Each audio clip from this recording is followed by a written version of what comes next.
did not play the most challenging of openings, and then went on this strange walkabout with the bishop f4, g3, h4, g5, f4, h2, and even this didn't really matter in the end because his position was so solid that once he started improving, it improved drastically, very, very fast.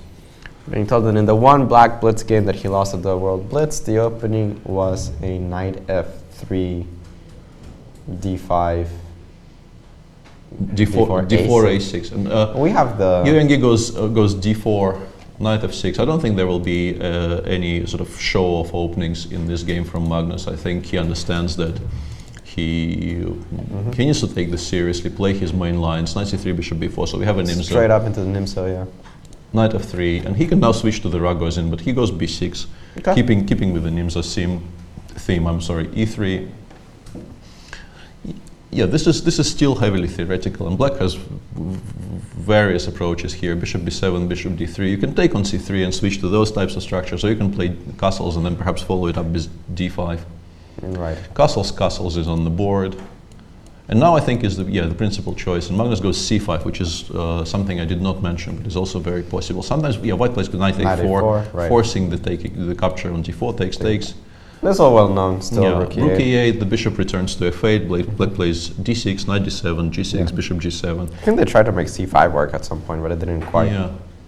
a3, the bishop returns all the way to f8, of course. Yeah, this position I think is considered to be, it's a complicated position, but it's supposed to be okay for as black. far as I know, it's supposed to be okay for black. Yeah, that's what d6, bishop takes f3 and knight c6. This is a very concrete approach, actually. Okay. I was expecting d6, but Magnus. I think he knows what he's doing. He's he probably actually yeah. knows the theory in this position. I expect him to play knight c6 here. Otherwise, it's hard to justify giving up this proud bishop on b7. And I guess there's problems defending the d4. Yeah, I guess bishop e3, e5 is simply everything comes off, I guess. Followed by d5, knight e5, take on d3 and d5, and just everything comes off. Just to explore the live, we have the live game on the blue screen on the bottom left, but this is the analysis we're doing. Here e5 forces white more to or less take, forces because e4 is a big threat. Yeah. But if you take, and let me do something like this. Yeah, I think this takes is and d5. Takes and d5. This should be very hard for black to. I mean, c5. If not for c5, it would be completely equal. But after c5, I have a feeling black should still be doing quite well. Yeah. And also, he can play d5 earlier. Actually, it's probably more precise to play d5 one move earlier. Instead of taking on d3, because you then create the threat of d4, forcing white more or less to take on d5. Yeah. And then you will swap everything down. Yeah, I agreed. So it seems like Yangyi finds himself in a situation where he doesn't want to allow anything like this, but how to defend how to stop it. If you play queen e3, I think d5 might be very strong. He goes d5. He goes d5 straight away, but then I think e5, c5, knight e5, I would say is probably maybe slightly better for black.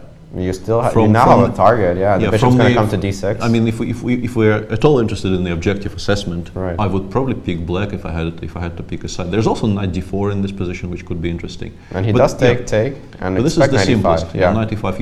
You force white to capture because otherwise, I think he loses material. Queen g3, knight h5 is very strong. He goes queen d1, which actually preserves the material. Yeah, but knight g3, and there's rook e4. I think the game might be over actually. Yes.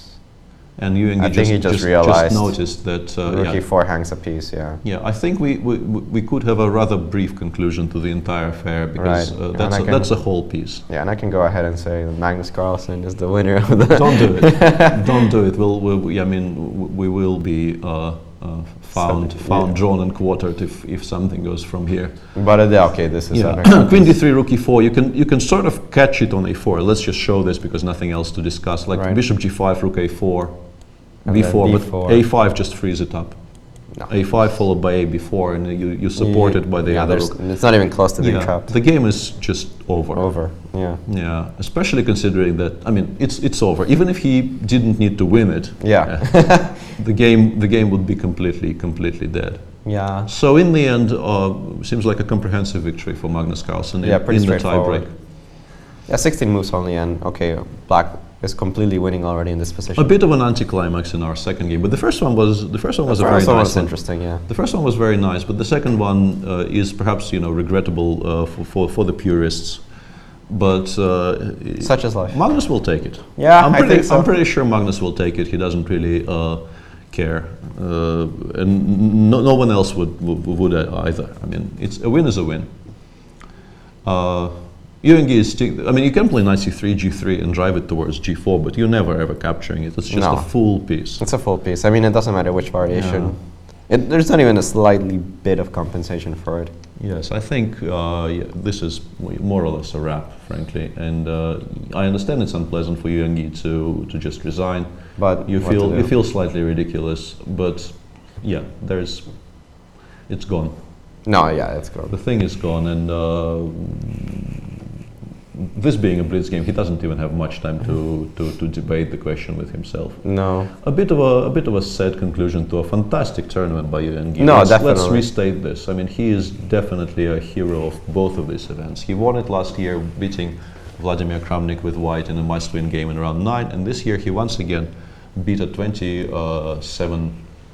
Yeah, he'd be one of the top 10 players in the world. Yeah. Beating a 27-75 player on demand in the last round. Yeah, he had a monstrous 28-63 performance in this tournament, and that's really amazing. But in the end, it will be Magnus Carlsen who wins the Qatar Masters 2015. I did it once, and I think I can sort of safely do it again now, because seriously, this one seems pretty over. this one is a bit. Yeah, this one's too much. And in this one, your co-host agrees. So. Yeah, you were trying to warn me in the previous time, and I went ahead and said it anyway. There's the there resign. you see, there's the handshake, and the Yangyi tournament. resigns. Magnus Carlsen finishes as the winner of the Qatar Masters 2015. Strong performance, dominated the Blitz.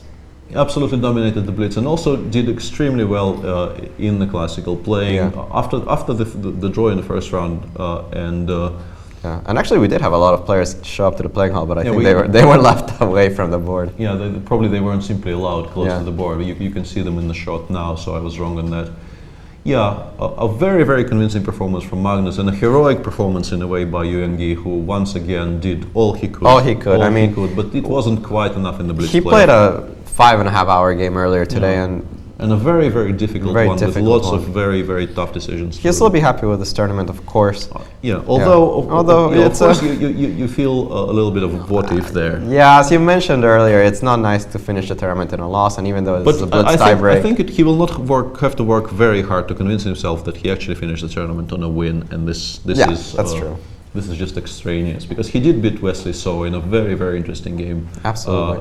Just 1 hour previously. So a great performance by him, but Magnus Carlsen is a deserved victor of this edition of the Qatar Masters. No, he did amazing. I mean, after round 1, his tournament was pretty impeccable, I would say. Yeah, I would say so. He did not go on as much as of a rampage as, let's say, Anish Giri and Vladimir Kramnik did last year. Yeah. But he kept on winning games at crucial intervals, and in particular, I think it was, as he mentioned himself, it was very important for him to win in round 8 to make sure that in round 9 he wasn't in a situation where he needed to win on demand against somebody like Vladimir Kramnik, who he actually ended up playing against. And we see the final standings here. Carlsen wins the tournament playoff over Yu Yangyi, 7 points out of 9 for both of them. Vladimir Kramnik is actually 3rd place. 4th place will go to Sergei Karyatin. 5th place goes to Syugirov. 6th place to Nihua, and 7th place to Vasily Ivanchuk. All of them tied with 6.5 out of 9, but of course, due to tiebreak, they are actually ordered a little bit different than we see on the screen. Yeah, and a large tie for further places as well, of course. Yeah, which are also important. I mean, Giri does get 8th place, and actually Su got 9th due to his amazing performance rating. So a very exciting tournament to comment on. I think we were very privileged to witness all this exciting chess. We had so much action every day. Yeah. And it seems like Magnus will not be joining us for the 2nd time in one day, because he's now busy giving interviews to all the people who want to interview him rightly. So and also maybe we did not, me in particular, didn't do us very many favors in the race to that interview. So for us, I think it's pretty close to a wrap. Yeah, it's been a pleasure working with you. Same here. Enjoyed it greatly. I hope you also liked watching us for the past 9 days. And with this, you can see the final report, pictures, and everything else. The website is over there, QatarMastersOpen.com. And thanks for joining us, guys. Yeah, thanks for watching.